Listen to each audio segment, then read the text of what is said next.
trouxe hoje com... a gente vai começar a gravação, tá, gente? Só para todo mundo saber que a partir de agora estamos sendo gravados.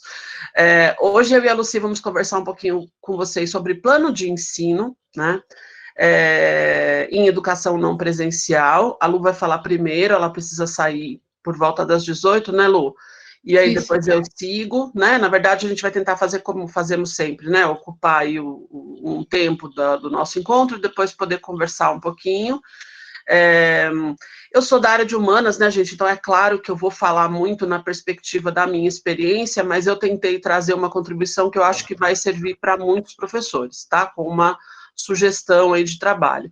Amanhã, a gente convidou a professora Cláudia Vieira para falar sobre metodologia inclusiva, então pensando especificamente para alunos que são portadores de algum tipo de deficiência ou que tem algum tipo de dificuldade de aprendizagem, enfim, ela vai discutir especificamente isso com vocês.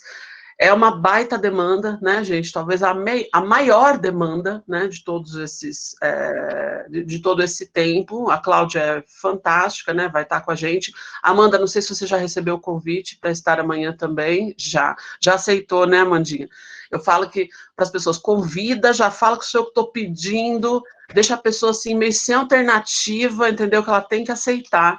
Chamei a Amanda para estar junto com a Cláudia, para mediar os trabalhos, porque a Amanda é professora de Libras, é intérprete de Libras, então, assim, ninguém melhor para mediar essa fala.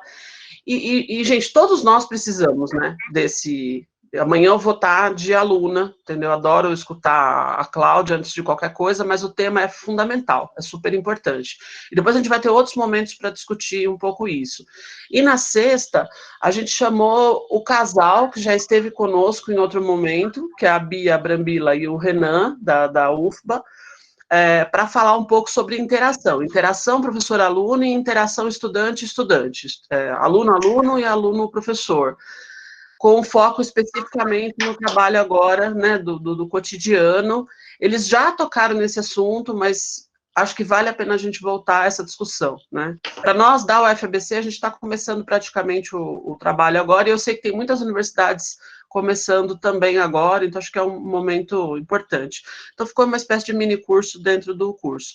E depois a gente segue a nossa programação. Já fechamos praticamente a programação de outubro e a programação de novembro, então logo também vocês vão receber a programação inteira, tá? Então, gente, sem mais, vou passar a palavra para a Lucy, e depois da Lu eu falo também, e a gente abre aí para a nossa conversa de sempre. Então vai lá, Lu. Vou buscar aqui Apresenta, tá, Lu? Pode ter gente que não te conhece, depois eu me apresento também. Tá. Vamos lá. Tá aparecendo para vocês? Não. Não? Sim. Sim, apareceu? Sim. Bom, eu, assim, não gosto muito de usar, não tenho usado PowerPoint em apresentação, mas eu resolvi dessa vez, assim, fazer, às vezes eu uso, né, mas não, acabo não mostrando ele. E resolvi dessa vez fazer, até para sistematizar mais. A Su me pediu para me apresentar, né?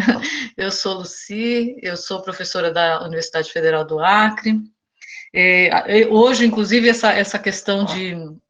Sou socióloga, né? Sou da área das ciências sociais, sou formada em ciências sociais, estudo trabalho, né?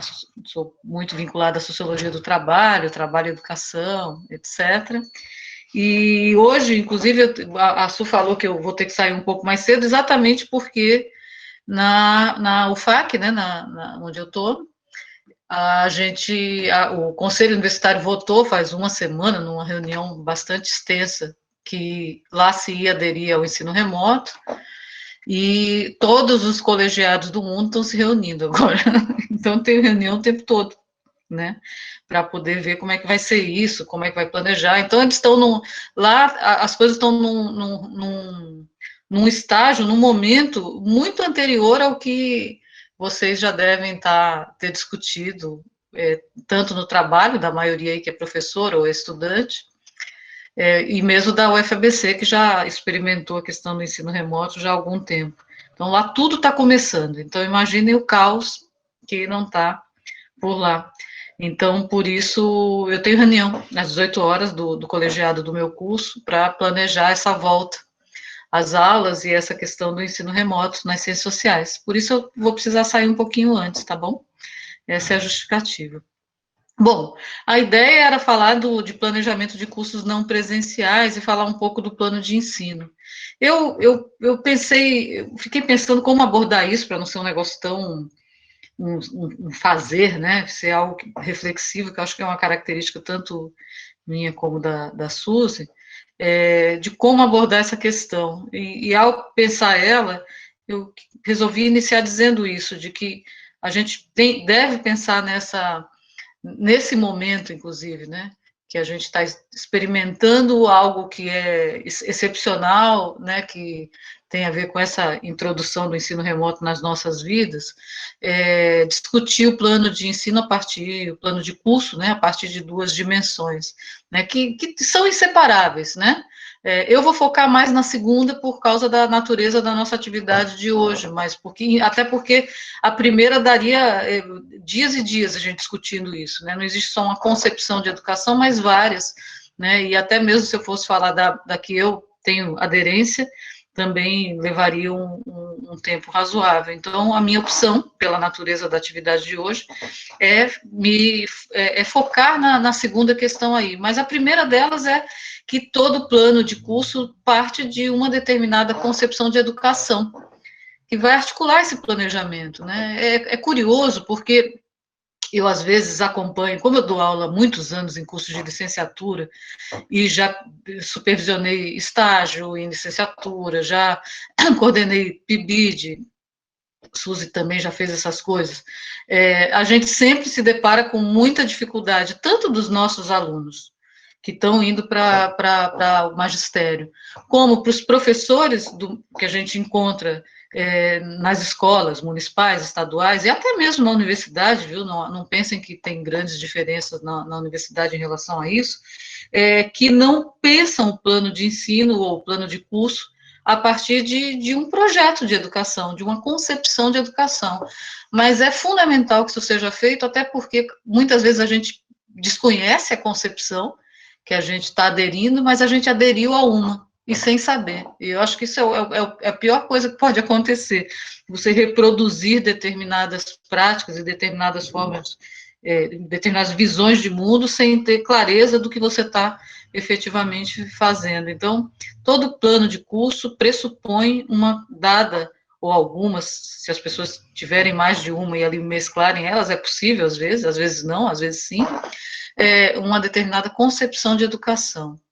E numa segunda dimensão, que é essa que eu falei para vocês que devo me deter, como a gente pode incorporar algumas experiências que têm se demonstrado pedagogicamente interessantes e que podem ser particularmente úteis nesse momento de cursos não presenciais.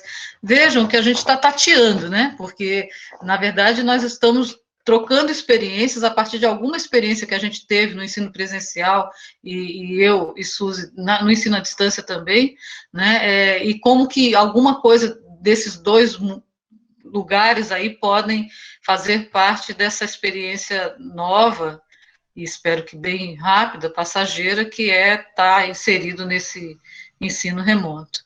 Bem, quando eu falo de concepções de educação, eu coloco um monte de perguntas, né? Eu já vou sair dessa questão, mas eu não queria passar por ela sem falar nada dela, né?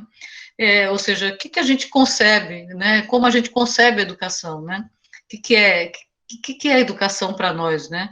Como ela está presente na sociedade, né? Como a gente entrelaça a educação às determinações histórico-sociais, ou seja, ela não está suspensa no ar, né? Ela está ligada, está vinculada, enraizada no espaço e no tempo, né? Então, como que isso se traduz para nós em termos da escola e da educação, né? Como que a gente concebe o processo de construção do saber, né? Tem mil discussões sobre o processo de construção do saber. Qual é a nossa, né? como que a gente entende que se dá esse processo de construir o saber, né? O nosso saber, o saber compartilhado com os estudantes, o saber que a gente adquire a partir da relação com eles. Vejam que até pensar nesses termos já implica numa dada concepção de educação, que não é uma concepção de transmissão, né, mas de troca, né, de diálogo, né, de conhecimento como processo aberto, né, contínuo. Né? Quais princípios norteiam essa nossa relação com os e as estudantes, né? Como que é, né? Uma relação em que tudo está centrado numa decisão do professor, da professora, as decisões são compartilhadas. Eu, no geral, delibero em sala de aula no início do semestre e fico, às vezes, até meio sentida de que os alunos não participem tanto quanto eu gostaria que participassem.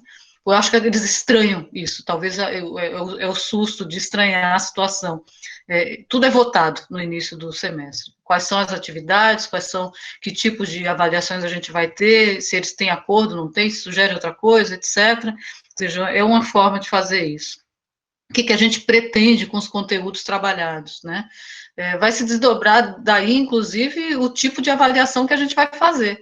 Se é uma avaliação que busca reproduzir coisas memorizadas, ou se ela é mais analítica, se ela tenta estabelecer diálogo com situações vividas no cotidiano dessas pessoas, né? Enfim, né? Vai se traduzir na forma como a gente vai conduzir esse processo avaliativo depois. E que sentido ele tem, o processo avaliativo para nós? A gente tem discutido isso muito ultimamente, agora no processo de deliberação do ensino remoto na UFAC, eu acho que na Federal da ABC e nas outras universidades não foi diferente, quando se discutiu a possibilidade de ter um semestre em que os alunos, caso fossem reprovados, poderiam não ter aquela reprovação no histórico, houve um estranhamento por parte de alguns professores, né, de como assim, né, como assim, se for reprovado não vai constar, né, e é muito engraçado, né, curioso, como que isso acaba tendo um valor impressionante, e mesmo alguns professores que são críticos, que entendem todas as dificuldades do contexto da pandemia, têm dificuldade de entender que a gente possa fazer um semestre letivo por razões peculiares, que são essas que a gente está vivendo, e que o peso da avaliação não seja o mesmo peso que tem em outras situações, enfim, por milhares de argumentos que a gente pode juntos listar, né? Bom, e daí, de um ponto de vista muito amplo, muito geral e bastante superficial, né? Eu diria para vocês que eu tenho muita afinidade com a concepção histórico-crítica de educação, né, onde a educação escolar ela tem um papel de mediatizadora entre o cotidiano e o não cotidiano, num processo de formação desse indivíduo, né? Ou seja, a finalidade última do processo pedagógico, da prática pedagógica, é gerar, formar sujeitos críticos, né, que possam ser transformadores de uma prática social, né, global, possam, a partir da sua prática, da sua relação com o saber, transformar a realidade, né? E, obviamente, que esse transformar a realidade também implica em determinadas concepções de sociedade e de projeto de sociedade que a gente tem, né? Para alguns, transformar a sociedade significa uma coisa, para mim, significa outra bastante diferente. Para mim, transformar a sociedade é ir além dessa sociedade que a gente está submetido atualmente, né? Que só produz desigualdades e situações de opressão e de exploração. Enfim, mas vejam que as pessoas não precisam pensar exatamente como eu, mas é desejável que, ao pensar no plano de curso, que elas saibam disso, o que elas querem, quando elas entram numa sala de aula e se propõem a falar de temas, a educar pessoas, né, a fazer parte do processo de formação desses seres que estão ali na sala de aula e a se formar junto com eles, né, enfim. Bom, no ponto de vista do plano de curso, baixando aí para a nossa segunda dimensão, mais vinculada a um fazer mais imediato, né, eu quando penso num plano de curso, minha cabeça funciona muito como uma cabeça de de professora, mas de pesquisadora também, tá? Isso está muito presente na minha vida, pesquisa o tempo todo. Eu sempre penso como se fosse um projeto de pesquisa, sabe? É um lugar seguro, onde eu posso me ancorar para poder saber o rumo que eu tracei para aquela disciplina naquele semestre, né, disciplina, temática, em alguns lugares nem se chama mais de disciplina, né, daquele tema que eu vou trabalhar com os meus alunos e alunas ao longo do semestre. Então, ali tem uma série de tópicos que são comuns, né, conteúdos a serem trabalhados, objetivos e caminhos a serem trilhados, né, ou seja, como que a gente vai conduzir esse processo de ensino-aprendizado a partir de uma determinada disciplina do curso, né.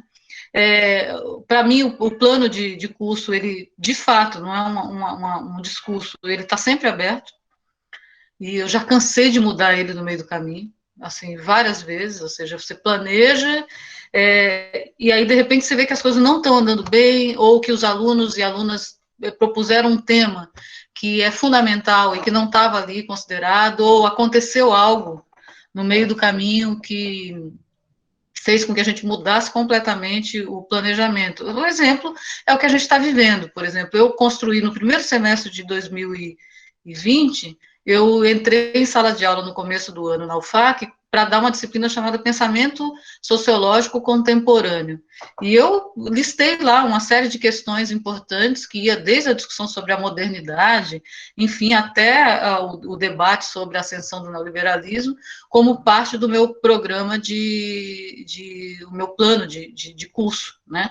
Se eu for dar essa disciplina agora, nesse momento, agora que a gente está pensando em ensino remoto, ou seja, lá no ano que vem, se eu for entrar em sala de aula no ano que vem, eu tenho certeza que o conteúdo vai ser radicalmente diferente, porque eu vou inserir uma série de discussões que emergiram em função desse contexto da pandemia, né, que dizem respeito ao pensamento contemporâneo, que não se limitam ao episódio da pandemia, mas foram exacerbadas pela situação pandêmica. Uma delas, a questão relacionada a essa característica de modernidade e a degradação ambiental, né, que é algo essencial, que para mim tem relações diretas com a pandemia, que não fazia parte do meu plano de curso anteriormente, mas com certeza fará a partir de agora. Era uma falha que ele tinha e que esse contexto fez com que eu pudesse visibilizá-la melhor. Então, está sempre aberto, sempre sujeito a ajustes e sempre ancorado nas concepções de sociedade, no sentido que eu, ou que o professor, ou professora que esteja ali construindo, tem sobre a educação. Bom, que características tem esse plano de curso, né, a composição básica dele? Primeiro, tem uma caracterização, ainda que bastante imprecisa, do público ao qual se destina, né? No geral, a gente tem ali sempre, quando a gente formula um plano de curso, a gente sabe que é para, sei lá, o primeiro período do curso de economia ou de pedagogia da manhã, que é diferente, inclusive, se for à noite, né, que é diferente se for presencial ou se for EAD, enfim, a gente tem uma caracterização imprecisa, mas alguns elementos para se pensar quem é aquele grupo que vai ter acesso àquele curso, né, e a gente procura, ou se é para os alunos, para os alunos do ensino médio, do primeiro, segundo ou terceiro ano do ensino médio, se é para os da quinta à nona série, enfim, para onde que é, né? E, obviamente, que isso vai fazer diferença na forma como a gente conduz esse plano de curso. Só que são informações, no geral, muito imprecisas mesmo. A gente só tem noção de quem são os estudantes com os quais a gente está lidando quando a gente convive com eles em sala de aula, né? E aí a gente vai vendo quais são as possibilidades e os limites do que se trabalhar ali com aqueles estudantes. Então, mais uma razão para o plano estar sempre aberto, né? Um processo de exposição e detalhamento dos conteúdos. A ementa, né, a ementa é um resumo, a ementa, ela, em tese, ela seria ela faz parte de um percurso que o estudante deve cumprir ao longo do curso de graduação dele, ou do ensino médio, ou de outras séries, enfim, os objetivos, as estratégias pedagógicas, né, as formas de avaliação, sejam elas individuais ou coletivas, a organização temporal, ou seja, em que data a gente vai fazer tal coisa, né, e as obras de referência. Do ponto de vista básico, é isso que consta lá. O que aconteceu? O problema é que no contexto da pandemia, essa coisa que já era meio complicada para nós, porque é isso, o plano está sempre em construção, né? Se a gente fosse se apegar a isso que eu estou propondo, ele está sempre em construção. Então, o fato de você ter construído algo bonitinho no início do semestre não significa que você vai chegar ao fim do semestre com ele, porque pode mudar tudo no meio do caminho, como eu já mudei várias vezes. E agora a gente tem um elemento a mais, porque a nossa vida foi atravessada por uma pandemia, pela suspensão das aulas presenciais, e isso impôs para a gente profundas alterações à nossa forma de se relacionar com o mundo. É um pouco aquilo que a gente estava conversando no início, ali informalmente, antes de começar essa atividade, né? A gente brincava, inclusive, que a gente estava sentindo falta de abraçar, né? De beijar as pessoas. Eu tô bastante, né? Eu gosto desse afeto, do afeto de pegar nos meus alunos, de abraçá-los, de vê-los, de encontrá-los no corredor e beijá-los e parar para conversar. É parte da minha forma de ser como professora, fazer isso, né? De estar dando aula e passar na carteira de cada um e acariciar a cabeça deles. Eu gosto muito disso, adoro fazer isso, né? É um contato que para mim é essencial.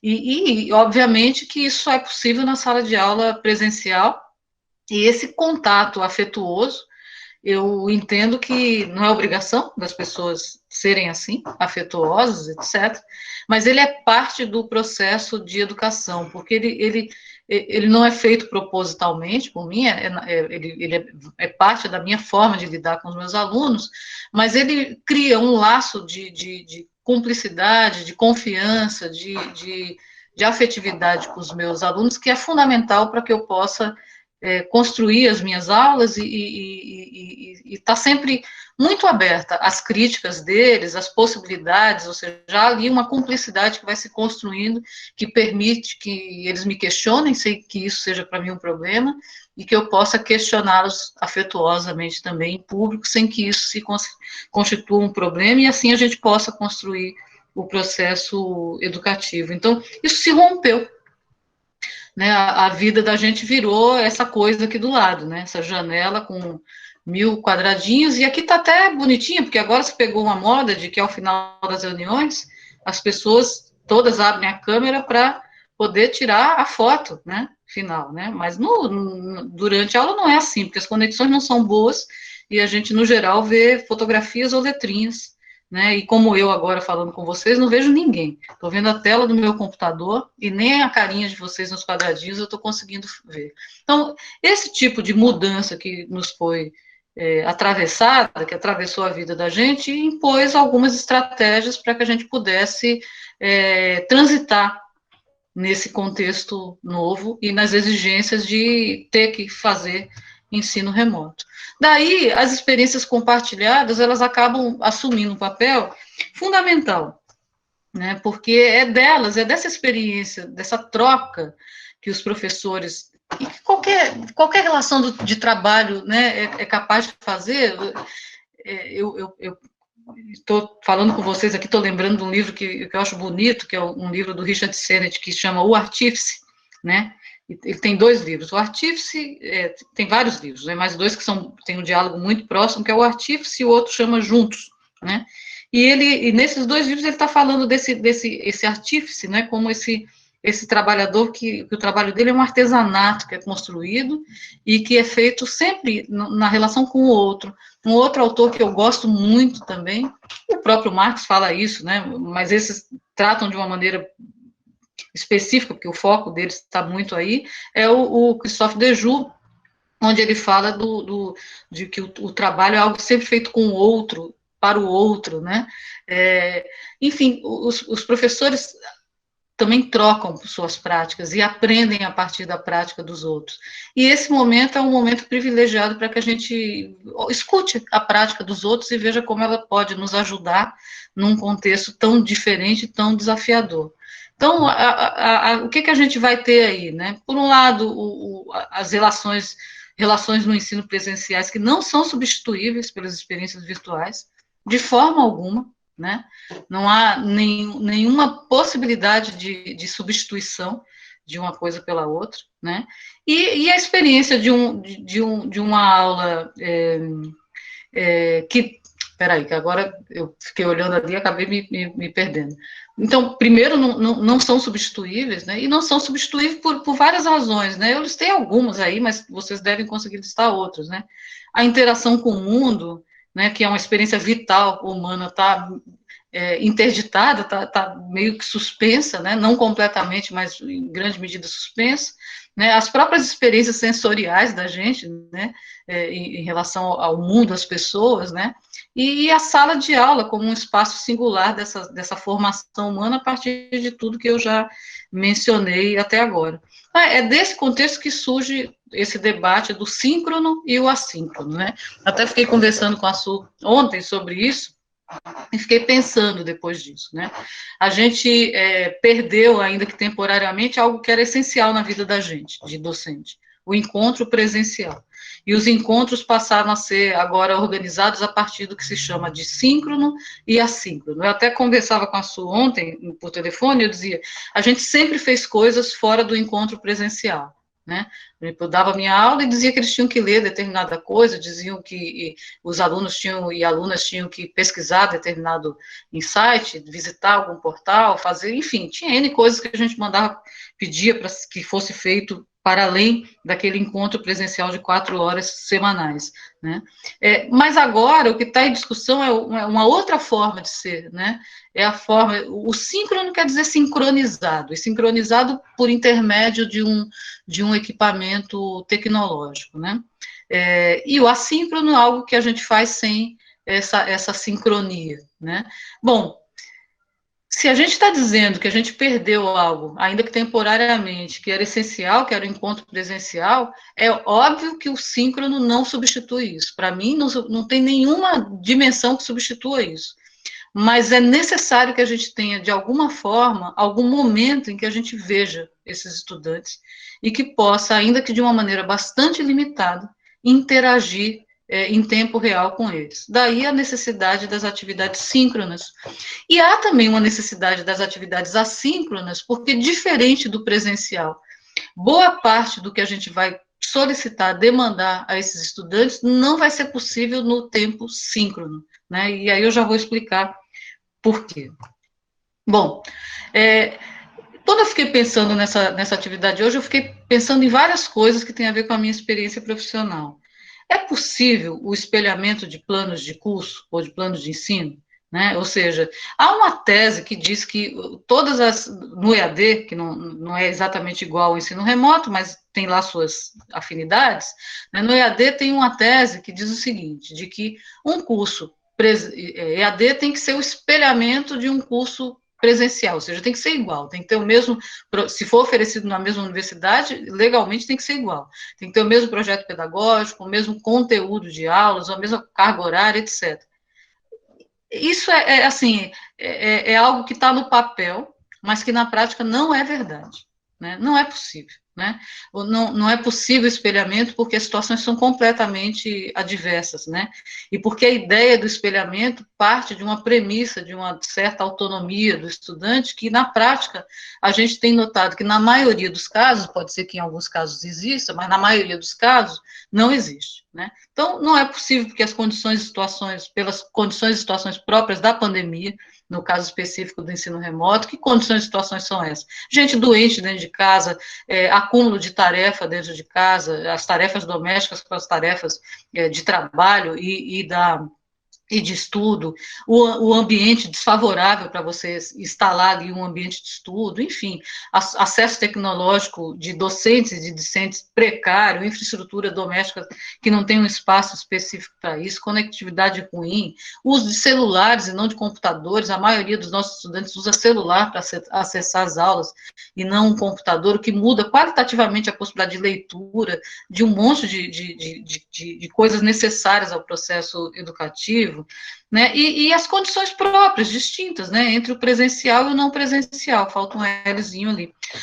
No presencial, como eu dizia para vocês, a gente, no geral, dá 4 horas aulas, pelo menos na universidade, semanais, para cada disciplina, né, no geral, tanto na Federal do ABC como na Federal do Acre, eu entrava em sala de aula, sei lá, 7 horas da noite, e no caso da UFAC, a gente entrava às 7 e saía às 10h30, 3 horas e meia seguidas de aula de uma disciplina, na Federal do ABC, das 19 às 23, 4 horas seguidas de aula de uma mesma disciplina. E a partir dali a gente indicava alguns estudos que tinham que ser feitos fora da sala de aula. Mas 4 horas de aula me permitiam que eu esmiuçasse com os meus alunos a cada aula, pelo menos um dos textos fundamentais que eu estava dando para eles lerem por semana. Né, eu conseguia fazer isso na sala de aula. Com o ensino remoto, e até mesmo no EAD, isso não funciona. Né? Ninguém aguenta ficar 4 horas na frente de um computador ou de um equipamento qualquer, assistindo um professor ali falando, porque é extremamente monótono, porque não tem a dinâmica da sala de aula presencial. Né, onde você para, onde um estudante ou uma estudante levanta a mão e pergunta, e eu já cansei de fazer isso em aula, vai para outro rumo, depois eu puxo ela de volta para poder dar conta do que eu me propus fazer naquela aula, e às vezes nem isso consigo fazer, dou conta na outra aula. Enfim, há uma dinâmica dentro da sala de aula presencial que não se reproduz na sala de aula virtual, né, ou na aula virtual, e que, portanto, faz com que o máximo de hora a aula online que a gente possa dar por semana seja 1 hora e meia, né? Já tem, inclusive, algumas pesquisas que dizem que mais horas online tem gerado ansiedade, tem gerado adoecimento nas pessoas. É um problema de saúde, né, dessa conexão por diversas horas. Bom, daí vão assumindo relevância particular alguns instrumentos, né? Eu conversava ontem com a Su, inclusive, isso, da importância de que no ensino remoto a gente tem um espaço de referência, né? E a gente até comentava o seguinte, de que no presencial o espaço de referência existe, ele é a sala de aula. Todo estudante sabe, ele chega na universidade ou na escola de ensino fundamental ou médio, ele chega e ele sabe que a sala dele é a sala, sei lá, 230 no segundo andar, do bloco não sei das quantas, né?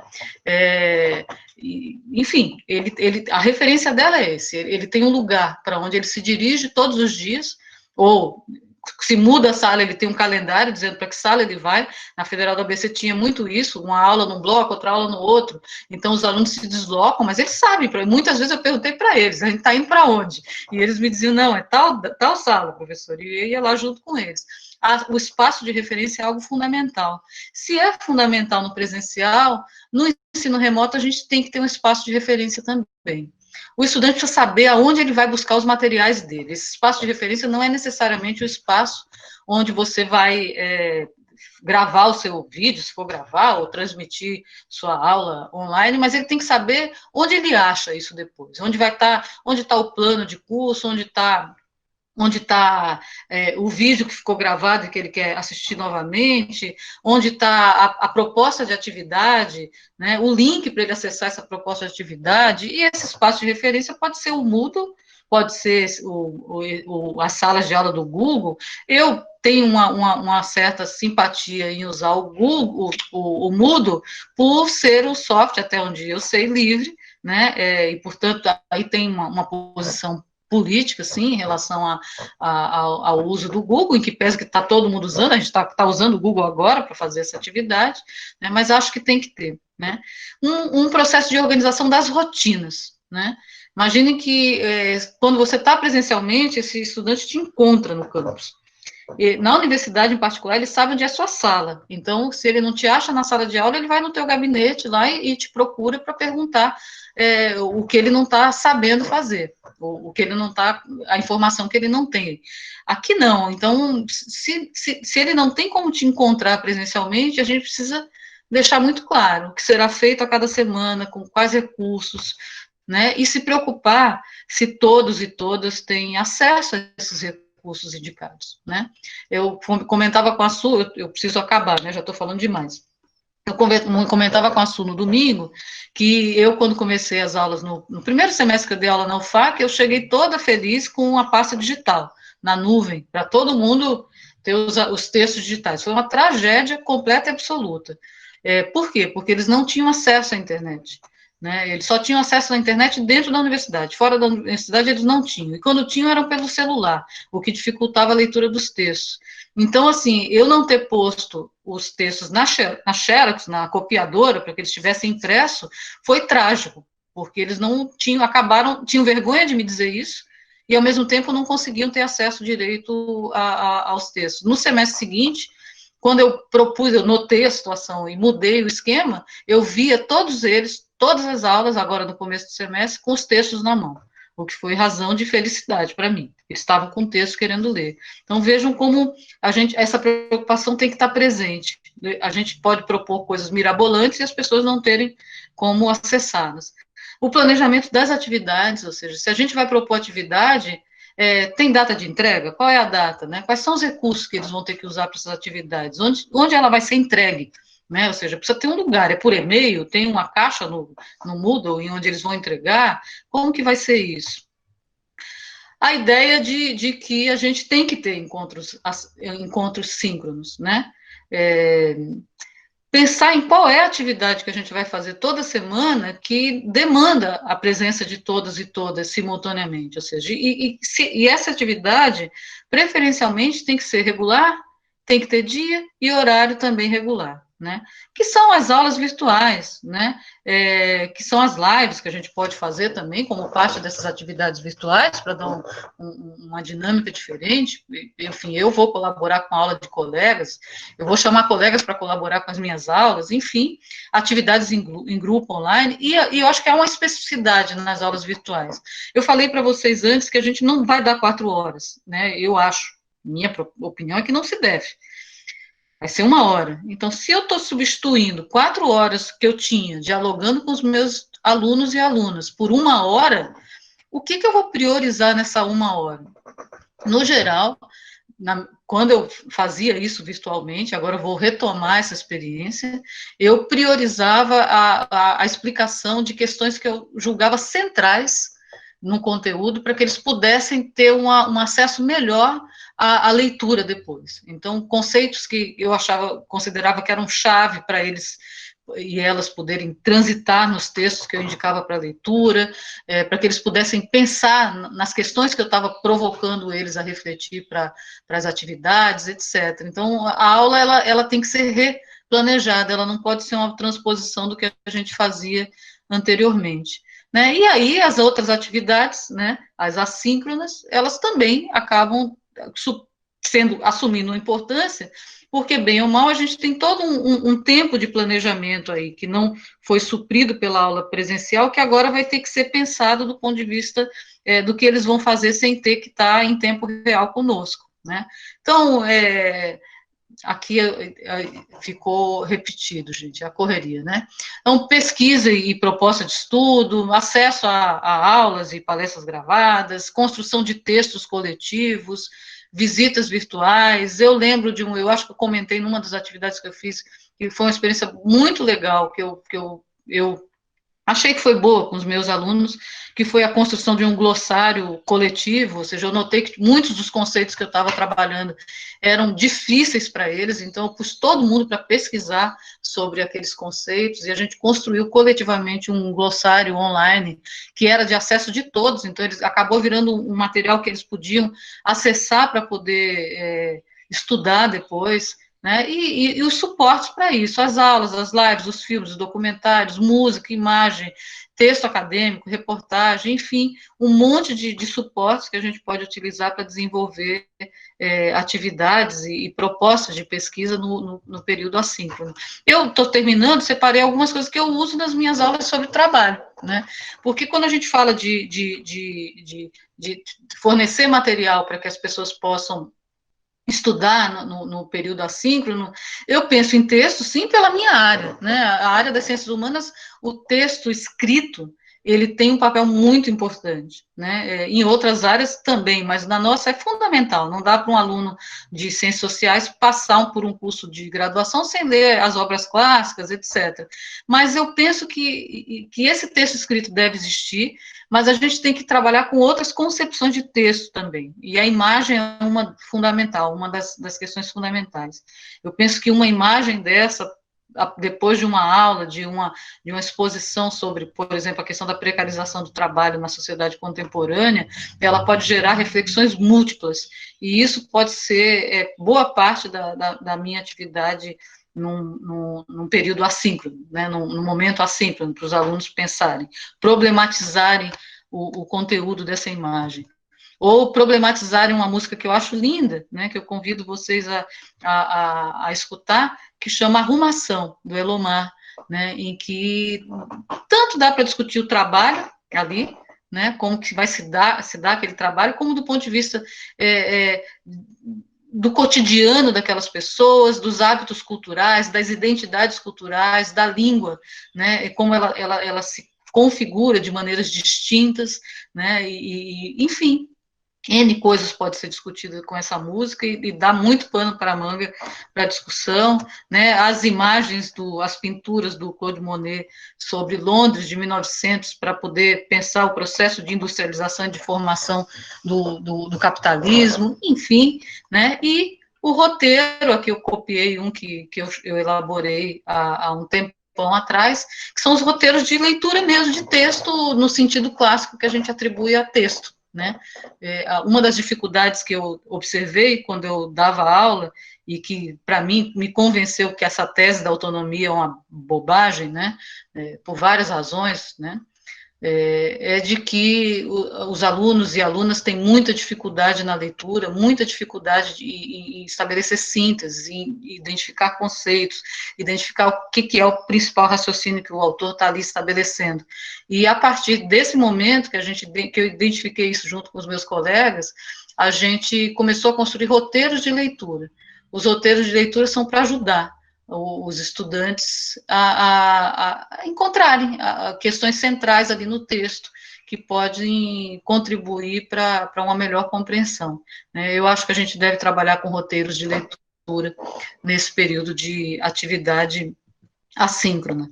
Né? É isso, eu acho que já chega, né? Falei bastante e vou parar por aqui para vocês poderem falar. Obrigada, Lu. Acho que eu também vou, eu não sei, acho que talvez já eu falar na sequência para a gente depois conversar, eu também não quero tomar muito tempo, eu quero mostrar um exemplo. Eu tomei demais, né, tempo, né? Não tem problema, Lu, foi ótimo. Mas assim, vou tentar falar no máximo uns 20 minutinhos, a gente poder depois conversar, já tem umas questões aqui no chat, vocês podem ir colocando também, e depois, mesmo que a Lu não esteja, eu tento, de alguma maneira, dar conta, e eu sei que ela pode depois, enfim, responder, e a gente, em outros encontros, vai tratando disso. Mas, assim, eu pensei em fazer uma coisa bem pragmática hoje, gente. Nós tivemos muitos encontros de discussão teórica, lógico que a Lu trouxe de novo isso, eu também vou falar algumas coisas, não tem como, né, a gente só está fazendo esse processo de formação pelo Confort porque a gente não concorda em fazer algo do tipo como fazer, né, que é muito o que está por aí posto nessas formações de professor e professoras que estão sendo oferecidas no país. Mas a gente entende também que tem demandas concretas, né, coisas que a gente precisa lidar no dia a dia, e que ela venha atravessada por reflexão, enfim, por discussões que sejam importantes, né, que acho que isso tem a ver com a valorização do professor. Gente, apesar de ser um recurso do Google, e aí eu já vou fazer todas as ressalvas aqui, né, nós começamos o nosso trabalho do Confort chamando o Sérgio Amadeu para uma discussão sobre as implicações do uso dessa plataforma, mas eu vou apresentar esse recurso por um motivo. Primeiro, porque eu já estou com alguns colegas tentando ver se a gente consegue construir um recurso similar público, porque é uma pena que o mercado esteja avançando nas soluções para este momento que a gente está vivendo, né? Então, assim, já vou contatar o Sérgio Amadeu, tem outro pessoal lá da Unicamp que vai tentar criar esse mesmo recurso que eu vou mostrar para vocês, que é um recurso extremamente simples, mas que eu acho que ajuda muito nesse momento, mas que ele seja, como é o caso do Moodle, né, num software livre e não dentro da plataforma do Google, se é que é assim que se chama o Google. Mas eu achei que vale a pena mostrar para vocês, porque acho que assim, muito do que a Lu falou remete a essa ideia de caminho, né? E é claro que quando a gente trabalha no presencial, a gente também traça um caminho, né? Só que esse caminho que é traçado no presencial, você está junto com o aluno. E isso faz toda a diferença. Você está junto, você vai ali, semana a semana, você vai construindo isso.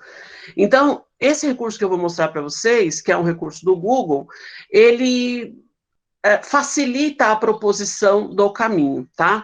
Esse recurso, ele chama Padlet, eu vou colocar aqui para vocês o linkzinho, ele é um recurso gratuito, como todos do Google, pelo menos por enquanto, né? Tá o link aí.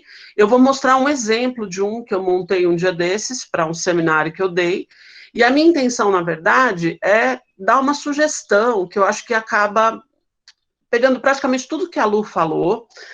Até falei ontem para a Lu que eu acho que de alguma forma ele substitui o Moodle, mas eu entendo a preocupação da Lucy, porque o Moodle acaba sendo meio que aquele lugar que o aluno sabe onde as coisas estão, e isso facilita, eu entendo. Eu tenho 1000 resistências ao Moodle, gente, acho que é trauma do período que eu trabalhei com EAD e não aguentava mais ver aquela tela, né? Mas os meus traumas pessoais não têm nada a ver com os usos que a gente pode fazer desses recursos agora, e para os não traumatizados, né, com o Moodle ainda, então pode ser um recurso bacana. Ele é um repositório, né, um lugar onde você pode colocar as informações.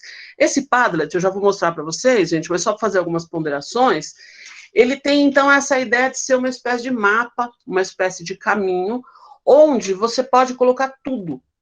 Você pode colocar o texto que o seu aluno vai ler, o link da aula que você quer que ele assista, o vídeo que você quer que ele assista, o link da atividade que você quer que ele preencha, o espaço onde ele deve preencher, uma proposição de reflexão. Você pode colocar tudo lá. Então, ele fica como uma espécie de lugar único, né, onde você pode concentrar, digamos assim, todo o trabalho que você vai fazer. A sugestão que eu vou trazer para vocês é que o Padlet não seja usado um só para o curso todo.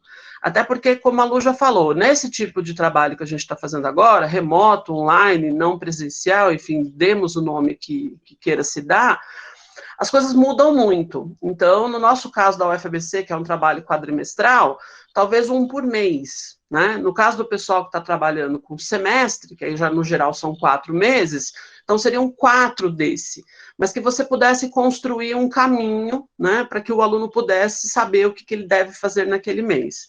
Também não é um caso de fazer um por semana, porque senão o aluno vai ficar maluco com tanta informação. Então, o que eu vou fazer? Eu vou mostrar para vocês um exemplo, tá? Minha intenção inicial era ter preparado um Padlet específico com o nosso tema aqui de hoje, porque ficaria fofo, né? Fazer um Padlet sobre educação não presencial. Não tive tempo para fazer isso, né, gente? Naturalmente. Mas eu peguei um sobre um outro tema, né? Então peço que vocês façam uma suspensão temporária de juízo, né? Uma discussão que eu faço na filosofia. Mas vocês não precisam prestar atenção no conteúdo, é só olhar mesmo, né, a carinha e a forma. Eu vou projetar aqui para vocês, é rapidinho, tá? Não vou dar aula de filosofia para vocês, não se preocupem. Peraí, eu tenho que apresentar primeiro, né? Peraí. Apresentar agora. Vou deixar aqui numa janelinha para vocês poderem ver. Esperem só um pouquinho que eu também estou me acostumando com esse negócio, tá?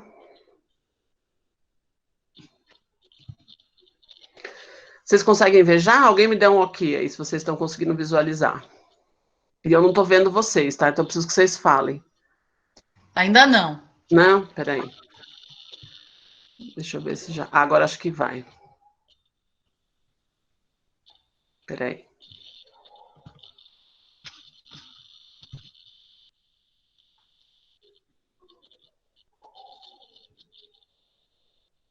Tá indo, Suzy. Agora Já? sim. Tá. Oi, Então foi. tá. Então, gente, é o seguinte, eu coloquei o tema geral, né, que é o tema que eu estou discutindo lá, descolonização do conhecimento, e aí eu vou mostrar para vocês os recursos que eu pus aqui, e espero que vocês possam aproveitar isso de alguma forma. Eu acho que isso aqui não tem nada a ver com área, né, enfim, exatas, ciências naturais, humanas, o que for, dá para usar isso muito bem. Primeira coisa que eu queria mostrar para vocês, gente, essa possibilidade de você conectar esses quadros, né, fazendo uma espécie de mapinha, caminho, né, então eu começo aqui, ó, planejamento complementar às aulas de setembro, outubro e novembro, sigo o caminho, então beleza, vou seguindo aqui. Então eu tenho o primeiro quadro, e logo na sequência, eu já tenho uma proposição de atividade, vou seguir com o mouse aqui, né, então, descolonizar o conhecimento não é só uma tarefa ético-política, e sim uma tarefa de cunho epistemológico. Ok. Eu preciso que o aluno pesquise minimamente o que é epistemologia. Então, eu já abri um documento compartilhado para eles pesquisarem o que é epistemologia e coloquei a data de entrega aqui embaixo. É um pouco do que a Lucy estava falando em relação a essa pontuação mais definida do que é onde eu ponho e o dia. Né? Eu sei que essas coisas no presencial, gente, são absolutamente desnecessárias com muitas turmas, apesar da gente fazer essas indicações, claro, né? Mas as coisas são diferentes, como a Lu falou, a gente tem uma dinâmica no presencial que as coisas funcionam de outra forma. A gente também diz quando é, como tem que entregar e etc e tal, mas a coisa não fica tão marcada, aqui é necessário, né? E aí, a ideia aqui do Padlet é você ir seguindo, então, né? Tem outras modalidades lá, depois vocês podem explorar os recursos, mas eu gosto desse que vai montando um caminho, né? Então, beleza, eu levo o aluno para esse quadro aqui de cima, vai propor uma outra questão, não vou entrar nos quadros, senão daqui a pouco começo a dar aula disso aqui, né? Levo o aluno aqui para baixo, ou seja, eu estou costurando um raciocínio teórico com ele. Chegou aqui no terceiro quadro, eu já vou pedir para ele ler um texto. Então, eu coloquei aqui um texto para ele fazer a leitura e já está o link aqui. Então, a minha intenção hoje ao mostrar para vocês o Padlet é um pouco só para vocês verem que facilita muito para o estudante, né? Essa coisa que a Lu falou, né, de você poder propiciar para o estudante uma certa facilitação, ainda mais nesse momento, que está todo mundo tão vulnerável, sabe? Então, ajuda bastante, né? Olha, o lugar onde eu tenho que colocar atividade está no Padlet. O lugar onde eu tenho que ler também está aqui. Isso também poderia ser um exercício, por exemplo, né? Aí eu sugiro que ele vá subir. Então, tem mais um trechinho aqui de um recorte teórico que vai começar a falar, por exemplo, sobre o uso do racismo para sustentação do capitalismo. E aí eu proponho uma leitura de um livro. Então, eu estou propondo, isso aqui é de um curso que eu estou dando, né? Estou propondo que eles leiam o texto de um filósofo camaronês, o Achille Mbembe. Aqui embaixo, seguindo o caminho, eu vou disponibilizar um roteiro de leitura. Então, um pouco da sugestão que a Lucy deu agora, né? Então, eu até coloquei aqui disponibilizado em XXX, porque eu falei, a ideia é dar um exemplo para vocês hoje, mas a ideia é, eu vou disponibilizar um roteiro de leitura para esse aluno, ele não vai começar a ler sozinho, porque eu não vou estar dando aula para ele toda semana sobre a necropolítica. Se eu tivesse no presencial, a gente poderia ler juntos, ou a gente até poderia ter uma aula semana a semana. Não vai dar. Então, eu faço esse processo de preparar um roteiro anterior. Leio o roteiro de leitura, depois, leio o livro até o dia tal. Aqui eu estou indicando a leitura do livro porque ele é um ensaio bastante curto, tá, gente? Também tem que ter a noção, né, de que não dá para ler um livro tão fácil assim. Uma outra sugestão, faça uma videochamada com o seu grupo via Google Meet ou outra plataforma para uma discussão sobre um tema específico. E no dia tal a gente vai fazer um seminário sobre esse trabalho. Então, essa é a ideia de você vincular as propostas, né? Você está lendo um livro, mas isso vai gerar alguma atividade no futuro. Então, também coloquei aqui como sugestão para vocês.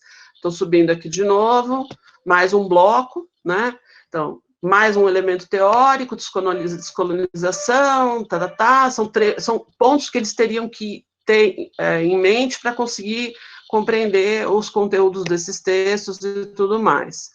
Tem vinculação com o livro, né? Enfim, ajuda na leitura, Deixa eu andar mais um pouquinho aqui, para vocês verem outros recursos que eles têm, que ele tem. novamente, mais alguns elementos teóricos, e a proposição de que eles assistam uma aula. Então, o Padlet permite que você puxe uma aula, né, da internet, e o aluno pode, ele clicando aqui, ele vai gerar o próprio site do YouTube, ou qualquer outra plataforma que o vídeo esteja, e já vai abrir aqui mesmo.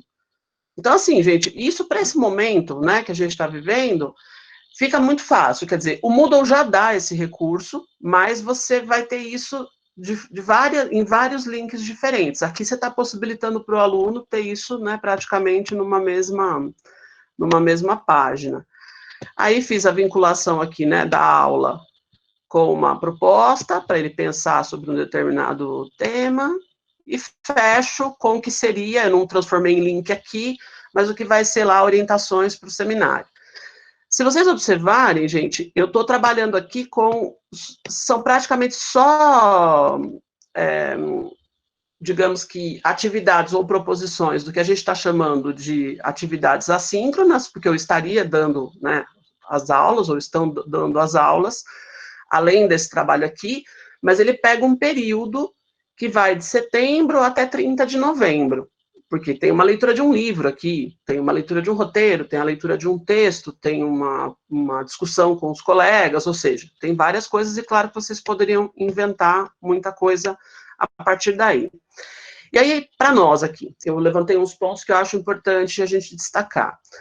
Esse tipo de recurso, ele permite, por exemplo, que você destaque numa cor específica o que o aluno tem que fazer. Então, aqui eu usei sempre em lilás, é quando ele tem que fazer alguma coisa. Ou ele tem que pensar sobre uma questão, ou ele tem que fazer uma atividade, ou ele tem que ler, alguma coisa ele tem que fazer. Poderia ser um exercício, se fosse outra área, ou tudo mais. Nas outras cores, você tem outras coisas. Quer dizer, vocês podem tomar esse cuidado, isso ajuda bastante. Indicação de datas, links diversos facilitando o processo, caminhos múltiplos que você pode propor para esse aluno, e você também pode numerar esses quadros, se você achar que fica mais fácil para o aluno. Quer dizer, ele poderia, de fato, né, ter uma numeração do que ele tem que fazer primeiro, depois e depois.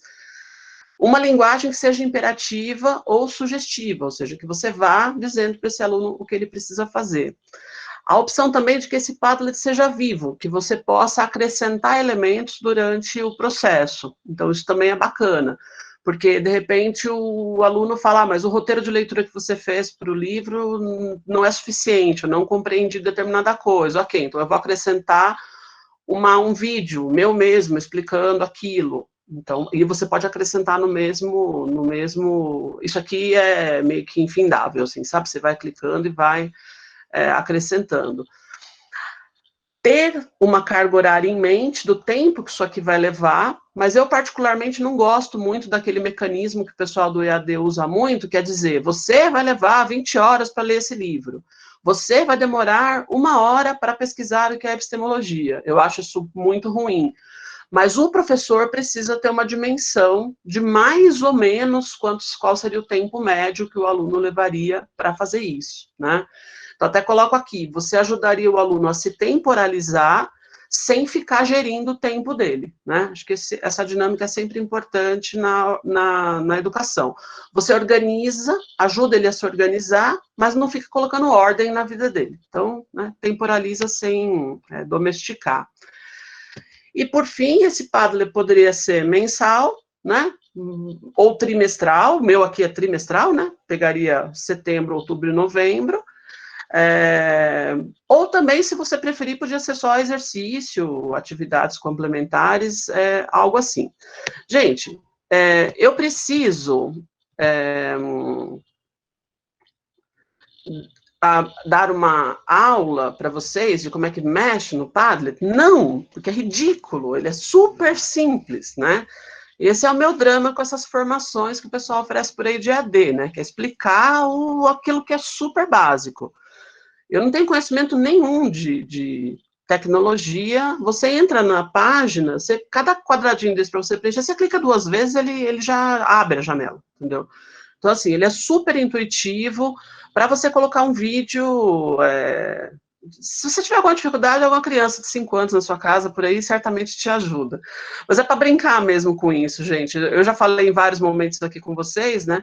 me incomoda essa desqualificação do professor, sabe? Como se... Então, assim, ninguém precisa de curso para mexer nisso, é um processo extremamente simples mesmo, né?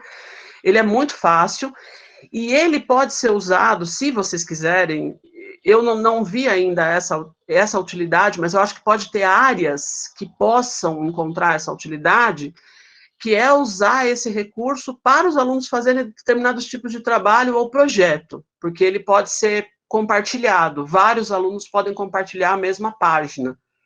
Então, talvez tenha aplicação para o pessoal de engenharia, ou mesmo de, sei lá, políticas públicas, de repente você faz um projeto coletivo. Então, aí é a hora do pessoal, né, com as áreas, pensar nas diversas aplicações. Deixa eu fazer algumas ponderações que eu acho importantes, gente.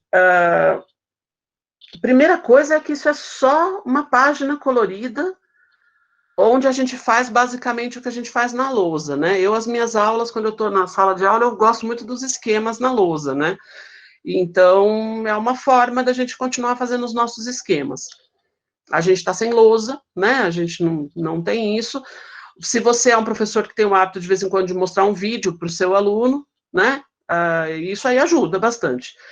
O outro ponto, gente, é como a Lucy falou, e eu concordo totalmente com ela, porque assim, a gente trabalhou infelizmente, eu não vou dizer que era o pior do EAD, porque naquela época ainda não tinha o pior do EAD, mas a gente trabalhou com o EAD de mercado, né, durante bastante tempo, não era o pior veio depois, mas a gente já se incomodava muito com o que a gente via na época, e é muito difícil para o aluno, gente, é muito difícil, é uma solidão muito grande, né, então é extremamente importante que a gente bata nesse conceito de autonomia, porque ele é muito problemático. Eu sei que tem um lado muito bonito desse conceito, né? A gente já discutiu isso aqui nos nossos encontros, inclusive, né? O Paulo Freire mesmo usa o conceito de autonomia, mas acredite, gente, quando o pessoal hoje fala em autonomia, não é disso que o pessoal está falando, é se vira, né?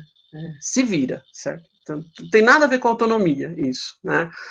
No geral, nós e o nosso aluno precisamos muito fazer tudo isso coletivamente, no geral, né? E nesse momento, eu acho que não tem nem discussão. O nosso aluno precisa, né, muito disso. Por outro lado, gente, no geral, os materiais de EAD, eu estou generalizando aqui, porque é a única forma que eu encontro de falar rapidamente sobre isso, trazem uma... Eu nem gosto muito desse termo, mas, assim, vou usar para vocês entenderem o que eu estou querendo dizer, né? Trazem imagens que desqualificam o processo educacional, assim, desenhos que são muito simplistas,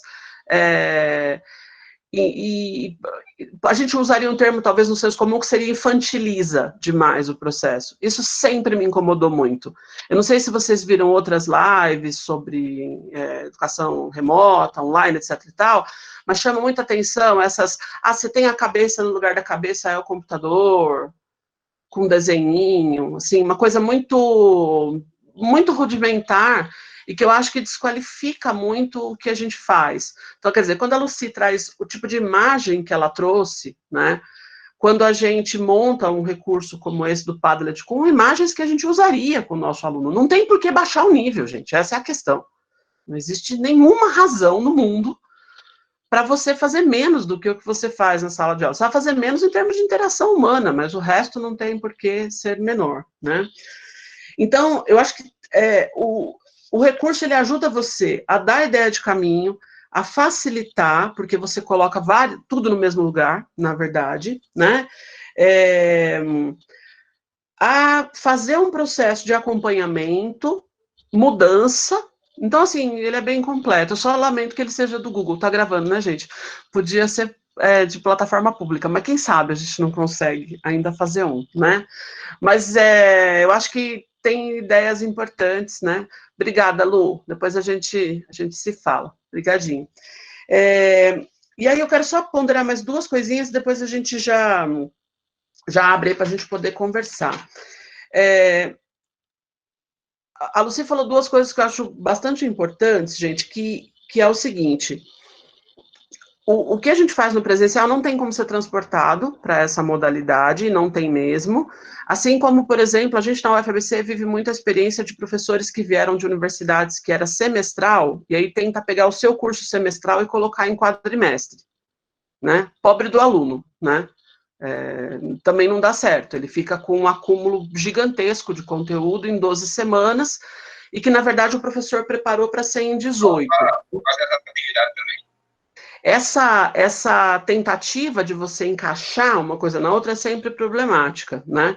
Então, a primeira coisa que eu diria para vocês, em termos de plano de ensino numa educação não presencial, é baixe as suas expectativas. Essa é a primeira coisa. Você não vai dar o seu curso esse semestre, ou esse quadrimestre. Se você pode preparar um curso novo, alguma coisa que você, né, tem essa disponibilidade, tem essa possibilidade, você já prepara ele com essa redução de expectativas. E se você vai trabalhar com um curso que você sempre trabalhou, você já começa a pensar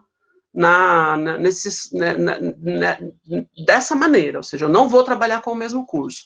E não dá para você cortar parte e passar para o assíncrono, porque isso também não funciona. Não adianta você falar assim, ok, então eu pego parte e faço síncrono e o resto eu jogo para o aluno, isso também não vai dar certo. Né? O que é assíncrono é sempre complementar, não tem como ser de outro jeito, né? Então, assim, tem muita coisa que a gente precisa pensar. A sugestão de algumas universidades de que o máximo de atividades sejam assíncronas tem a ver com outras coisas, não tem a ver com educação. Tem a ver com a dificuldade que o aluno tem de acesso, que é uma coisa extremamente importante, tem a ver com o fato do professor não conseguir necessariamente dar aula naquele horário, que é uma coisa extremamente importante, tem a ver com o fato das pessoas estarem doentes, que também é super importante, mas essa regra não tem nada a ver com qualidade de educação. Então, assim, eu entro em todas essas brigas, mas eu entro nelas sabendo exatamente o que eu estou defendendo.